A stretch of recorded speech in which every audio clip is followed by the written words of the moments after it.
It has been proposed that the left atrium is something like the HbA1c of the heart. The left atrium, beyond doubt, is a very important structure, and we will see how the left atrium is affected by many diseases.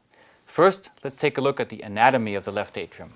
The left atrium is located cranially and posterior, and it consists, aside from the left atrium itself, of the left atrial appendage, the interatrial septum with the fossa ovalis, the primum septum and the secundum septum, and the pulmonic veins which enter the left atrium from both sides. This is a view of the left atrium from behind, where we can see that the pulmonic veins enter the left atrium in pairs. This would be the left pulmonic veins, and these are the right pulmonic veins. From the lateral side, we can see that the left atrial appendage is in close proximity to the left ventricle, to the lateral wall, and to the anterior wall. How can we visualize the left atrium with echo? First of all, in a parasternal long axis view, the left atrium lies behind the aorta. In a four-chamber view, where we can see the pulmonic veins entering the left atrium, again, the left pulmonic vein and the right upper pulmonic vein.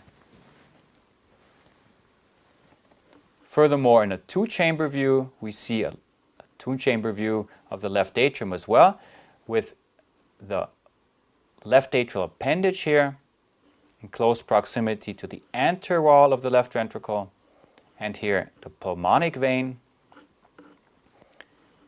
This is the three-chamber view where the left atrium is also visible. We can assess pulmonic venous flow with the help of color Doppler. Here we can see the right pulmonic vein as it enters the flow, nicely seen here in red. And we can use the post-wave Doppler to look at the different components of left atrial filling, for example, the systolic and the diastolic filling with the retrograde wave. Just to show you the different components again, we have the systolic components with an early and a late systolic component, S1 and S2, and the diastolic components with an early diastolic part and a retrograde flow during late diastole, which corresponds to left atrial contraction, which we also call AR.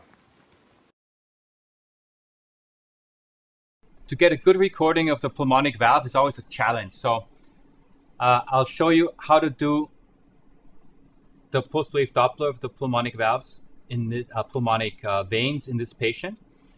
We'll start from a four-chamber view. The first thing you need to do is try to see the pulmonic valve vein. We are looking for the right upper pulmonic vein. Then we use the color, and what you always should try to do is try to optimize the PRF settings. So we optimize them, we lower them a bit so that we have turbulent flow, which helps us to visualize the pulmonic veins. And then we place the post-wave Doppler signal right at the pulmonic vein and try to go in as deep as possible. And then you will get a signal where you see, okay, this seems to be okay, where you see the different components. We have the systolic component and the diastolic component and the retrograde component, the AR, in diastole. Transesophageal echocardiography is particularly valuable to look at the left atrium.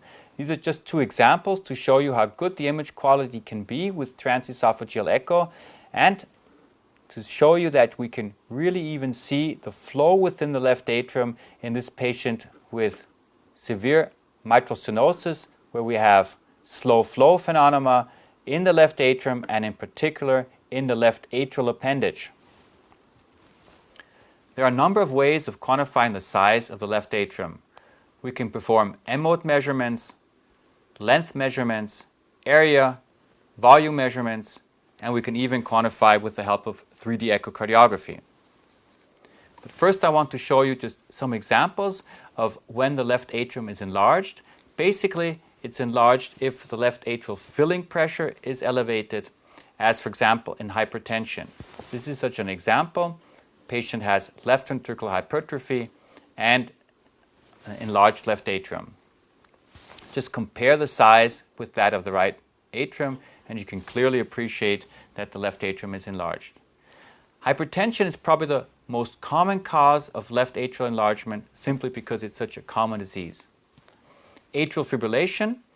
Atrial fibrillation itself causes an enlargement of the left atrium. It is not only a consequence of left atrial enlargement.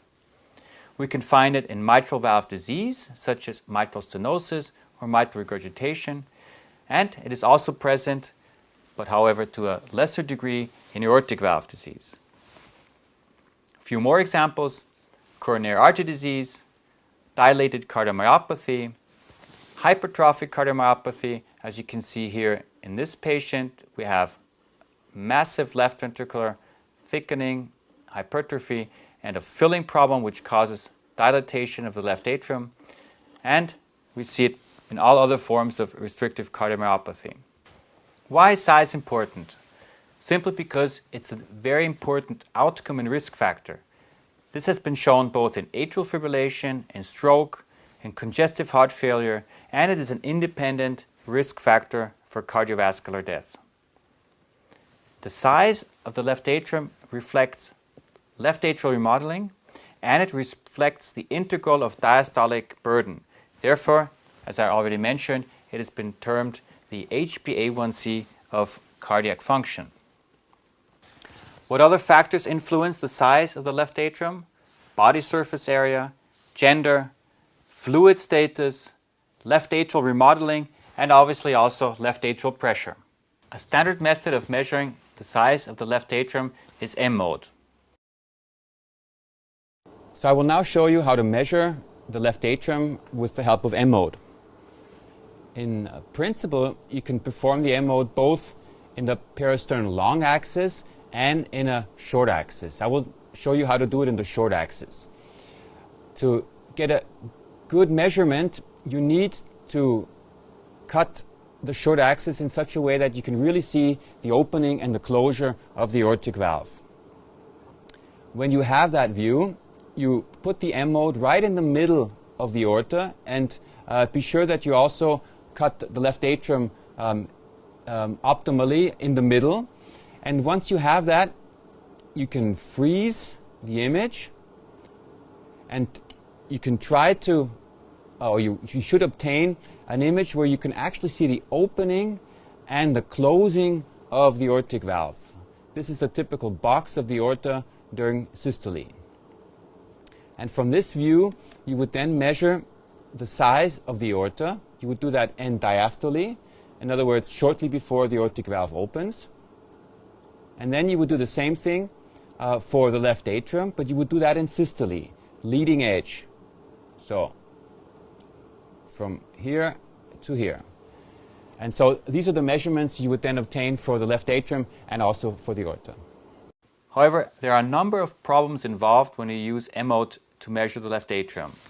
One problem is that you very often don't get a perpendicular transection of the aorta and the left atrium at the same time. This is very difficult to do, and it's very difficult to actually control if you really got a perpendicular view. In other words, very often will you get false diameters for the left atrium. The normal values for the M-mode, however, would be between 30 and 40 for males and 27 to 38 for females. I think this measurement is very valuable in everyday clinical practice, even though it has its limitations. Obviously, it does not reflect the shape and geometry of the left atrium, and it does not account for the body surface area of the patient. But these are the norm values that we use. 50 millimeters would be the cutoff value between normal and abnormal, and if the left atrium is above 70 to 75 millimeters, we would call the left atrium severely enlarged. A more exact way of looking at the left atrium is by calculating the area. I will now show you how to measure the left atrial area, which is obviously more exact than measurements that we get from the M-mode or from 2D measurements, which just measure distance. Again, what we need is a good 4-chamber view where we see the left atrium in its full dimensions. Then we again freeze the image in systole.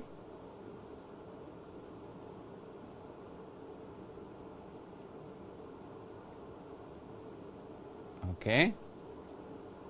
And then we perform an area measurement where we begin somewhere in this region where the anterior mitral valve inserts. And then we trace the left atrium. However, we have to be sure that we do not measure into the pulmonary veins or left atrial appendage.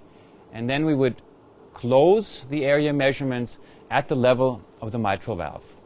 And so we get a measurement of 18.5 square centimeters, which is normal. Here are the reference or normal values.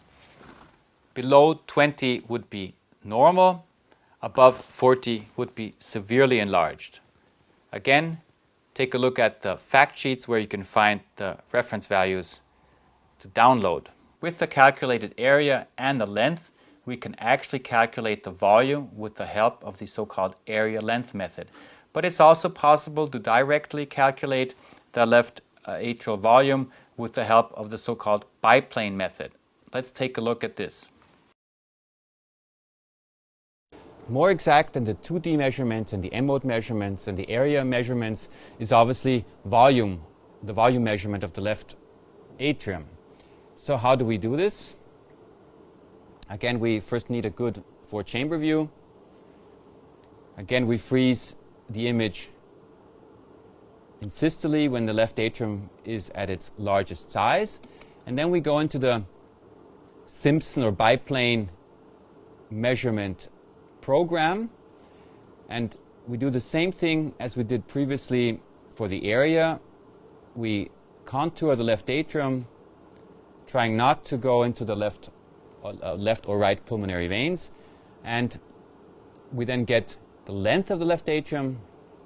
We can change that to adapt to the true length of the left atrium, and finally we end up with a volume. In this case it would be 33 milliliters, but this is only based on a monoplane method. If you want to do it biplane, we have to do the same thing again here in a 2-chamber view. Very similar. Again, we trace the left atrium. Oops. And so here we go. We get another measurement for the 2-chamber view, and then by calculating using the Simpson method, we can get a biplane left atrial volume. Here are the normal values of left atrial volume for both males and females. You will see that there's a fairly large variation in the size because it very strongly depends on the fluid status and also on the body surface area and other factors. What are the pitfalls? When you contour the left atrium, you have to avoid to include the pulmonary veins in your measurements. You should not measure the tented area of the mitral valve. You should really try to get the entire left atrium on the screen, so you should avoid alignment problems and foreshortening. Beware of lateral resolution, dropouts in the lateral region, and you should really measure at the end of systole. One thing that I also want to mention, which is an important additional finding, is that of the position of the intraatrial septum. If the intraatrial septum bulges, for example here to the right, this is indicative of elevated left atrial pressure. We can see a patient with rheumatic mitral stenosis. If it bulges to the left, it's indicative of elevated right atrial pressure. This is a patient who had pulmonary hypertension. There are a number of indirect signs of elevated filling pressure. One is the dilated and expanded left atrial appendage. This is such an example. You can see a patient with a hypertrophic cardiomyopathy and a huge expanded left atrial appendage. You can see that very nicely here in the 2-chamber view. Another sign, we already mentioned that, is the bulging of the interatrial septum towards the right. And something you can sometimes also see are dilated pulmonic veins. You can see them in the four-chamber view, but sometimes also in other views. It's very important to emphasize that atrial contraction is very important for cardiac function. Loss of sinus rhythm and A wave reduces stroke volume by 10 to 25%. And this reduction, or the importance of atrial filling, is even more important in patients who either have a filling problem altogether, for example, aortic stenosis or hypertension, and it is also more important during exercise. Actually, it's very difficult to really assess left atrial function. The method that is probably best is to use the Doppler signal across the mitral valve and to look at the E and the A wave. We'll be talking about that in length when we talk about diastolic function. You can also use the pulmonic vein. However, this does have its limitations and it's very difficult to perform on a routine basis.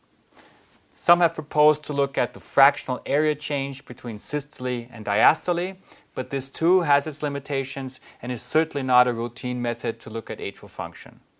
Newer methods include tissue Doppler, which might have a role, and also speckle tracking, which might also have a future.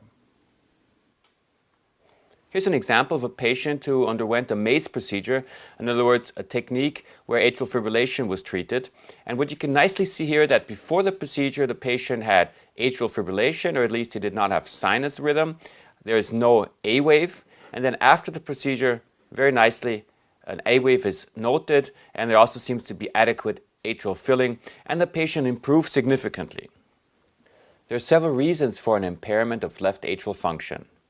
It is well established that patients who have chronic atrial fibrillation show left atrial scarring, which causes remodeling and as a consequence impairment of function.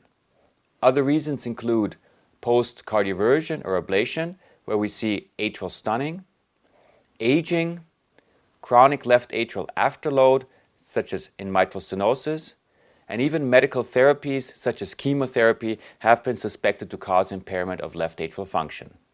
So this concludes the subchapter on the left atrium.